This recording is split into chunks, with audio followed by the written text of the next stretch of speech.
Hello, my name is NJ Franco, and these are my thoughts on the Heroes of Olympus, The Mark of Athena by Rick Riordan.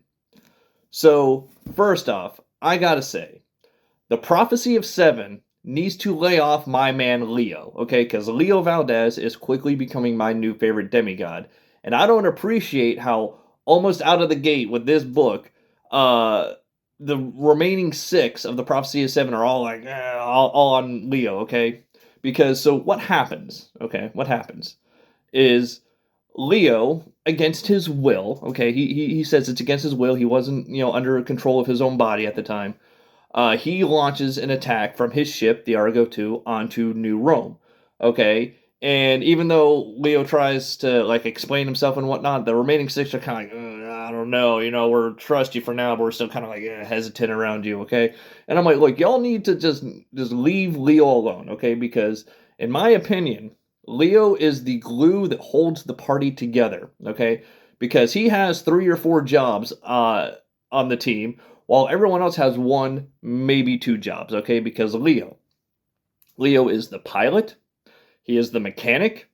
In previous books, he was the chef, not so much anymore, so I'll substitute chef and say he's now the comedy relief, but he was the chef in previous books. While everyone else, for instance, Annabeth, she's the brains, okay. Piper, she's the negotiator with her charm speak. Frank is the muscle. Hazel is the human metal detector, but she also has Arion, so I'll give her that. She has like two roles on the team.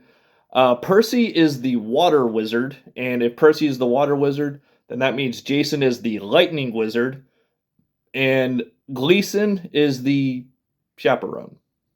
So everyone else on the team has one job. Hazel's got two. I'll give her that one. But Leo has three, four, freaking jobs. Okay, he's got a lot on his plate. Leave Leo alone, okay? He's stressed right now, okay? So just leave him alone, okay? Give him some leeway, all right? Okay. Anyway, so next, prior to reading the Mark of Athena, I thought I had a pretty, at least basic understanding of Greek and Roman mythology, okay?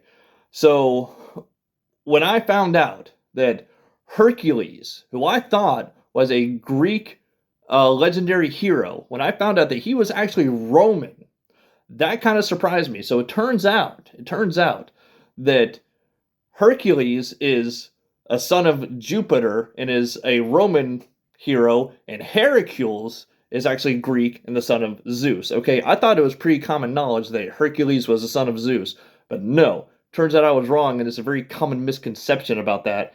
And I trust Rick Riordan to know his stuff when it comes to Greek and Roman mythology and all that. But when I read that, I actually had to Google it because they come across Heracles. Again, that's the Greek counterpart. They come across Heracles in this book. And when I read that he was actually Greek, I hopped on Google. I'm like, no way, that's right. And no, it turns out it is. Heracles is Greek, Hercules is Roman. I did not know that. My mind was blown. So but that's also one of the reasons why I love reading Rick Riordan's books, is because I learned so much about Greek and Roman mythology, and things I thought I knew was right, I find out I was wrong. So, I like to learn. Next, so I also now have a new favorite quote from the Rick Riordan universe. From all the books that Rick Riordan's written that I've read so far, I have a new favorite quote. And that is, "Tremble in fear of the Diet Coke." Okay? So I'm not going to say too much of what that's referencing because I don't like to give away spoilers in my channel. I'll just say that there's this situation. It's one of those situations where you're like, oh God, the heroes are in trouble, and how are they going to get out of this situation? There's no way they can get out of this situation. And then Percy has a big brain idea, and he whips out a can of Diet Coke, and he's able to get out of that situation with a can of Diet Coke. I'm not going to say what that situation is because I don't want to spoil nothing, but new favorite quote, "Tremble in fear of the Diet Coke."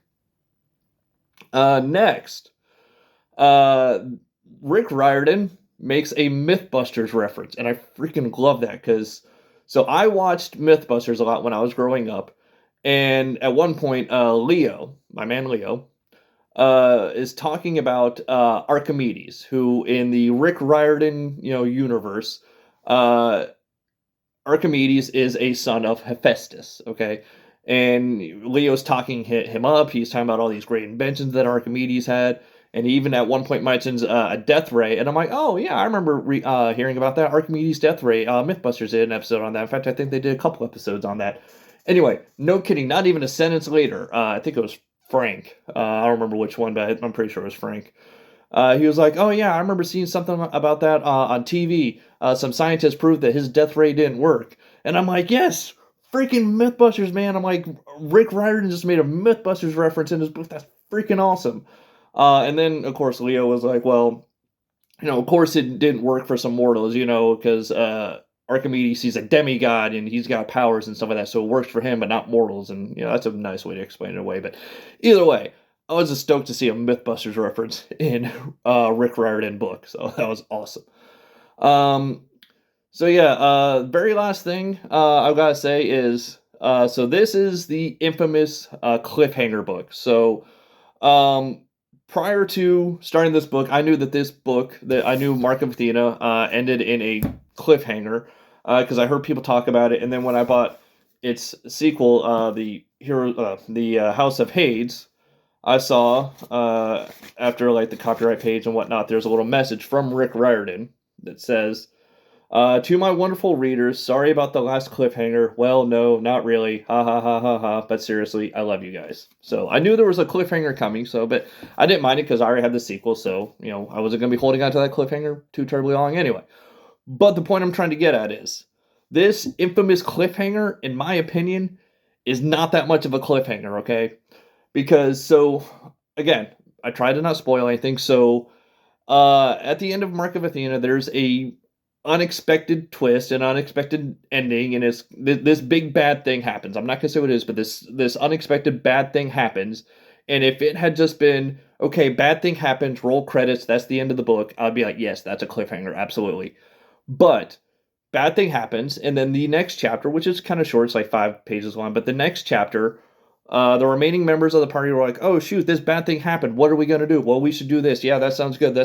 We got a plan. We're going to handle this situation. We've got a plan figured out on what we're gonna do about this situation that unexpectedly happened. Great, let's go execute that. And then it was roll credits, end of book. So because the remaining members of the team had included in the book what they were going to do about that situation, in my opinion, it is not so much of a cliffhanger because at least what they're going to attempt to do next in the next book to fix that bad, unexpected situation that happened. So I don't think it was that much of a cliffhanger, in my opinion. Even if Rick Riordan says it is, I don't think it is, but that's just my opinion. Anyway, that's it for me. I've actually already finished The House of Hades as well. I'll be posting that review in like a week or so or something like that. But anyway, that's it for me. And as always, thank you for watching.